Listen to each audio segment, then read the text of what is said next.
toi, assise dans l'ombre, à la lueur de nos mensonges, les mains glacées jusqu'à l'ombre. Regarde-toi à l'autre pôle, fermez les yeux sur ce qui nous ronge. On a changé à la longue. On a parcouru le chemin, on a tenu la distance. Et je te hais de tout mon corps, et je t'adore.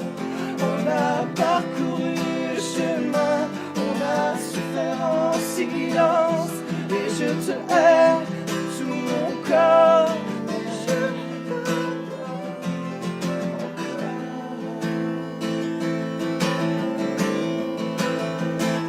Je vis dans une maison d'hiver, à moitié remplie de ton eau, sans s'arrêter.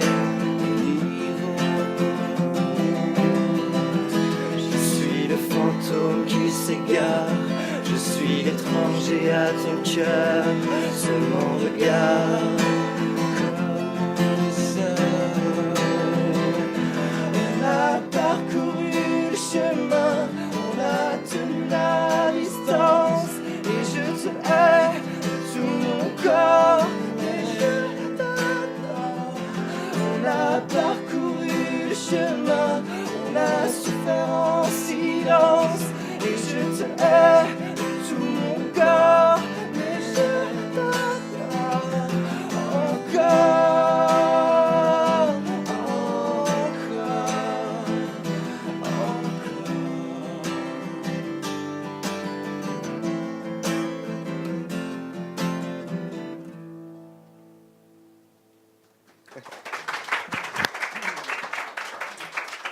Merci, c'est super. Bon, là, il y a quelques personnes dans la rédaction, mais il y a aussi plus de 340 personnes qui vous suivent en live et qui applaudissent derrière leur écran. Donc, ils sont là aussi. Tu peux n'importe lequel d'ailleurs des trois. Est-ce que vous pouvez nous parler de cette chanson, l'histoire de cette chanson? Et puis, est-ce que ça vous saoule pas de la chanter depuis 15 ans presque maintenant? Non, c'est une bonne question, mais c'est vrai que déjà cette chanson représente pour nous l'explosion du groupe en fait, parce que quand je dis l'explosion du groupe, c'est le succès du groupe, parce que c'est vrai qu'on avait sorti un premier album avant ça, personne ne le sait d'ailleurs, il s'était vendu à 7000 exemplaires, et le chemin, donc en duo avec Sita, cette chanteuse hollandaise, c'est vraiment le truc qui a bouleversé un peu notre vie, quoi. Après il y a eu d'autres, il y a eu Dernière Danse, ces trucs là, mais le chemin c'est vraiment le début, c'est le premier morceau qu'on a entendu à la radio, on était dans la voiture, et tu vois, ça représente pour nous ce rêve d'ado, tu vois, de pouvoir vivre de la musique et tout ça. Là, on touchait ça du doigt, quoi. Ouais, donc c'est plutôt des bons souvenirs et plutôt, non, c'est plutôt un plaisir. Et, Ouais. Après, on la chante différemment, j'imagine, dès notre époque. Ouais. L'écriture était très proche du titre, mais c'est, non, c'est un plaisir. Et puis on voit toujours aussi le plaisir pour les gens de l'entendre, et ça fait toujours.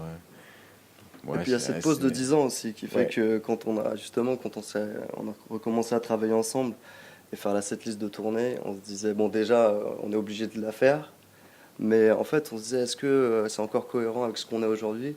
En fait c'est plus le truc de nostalgie, et nous ça nous a fait grave plaisir de la rejouer en fait, parce que nous ça nous remettait dans une époque avec des souvenirs de dingue, et c'était comme ça pour nous, c'était comme ça pour le public qui se remémorait forcément une période, quoi. Donc c'est cool pour nous de la jouer.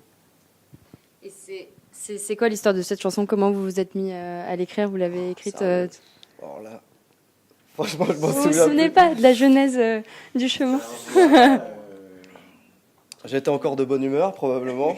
Parce que c'est toujours des textes, tu vois. Non, moi je me souviens plus du processus du fait qu'on ait cherché un duo sur ce morceau-là, qui n'était pas le cas au début. Et on s'est dit, tiens, ça serait marrant de séparer les parties en deux, et ça pourrait se prêter à un duo. Elle n'a pas été écrite, il me semble, pour ça.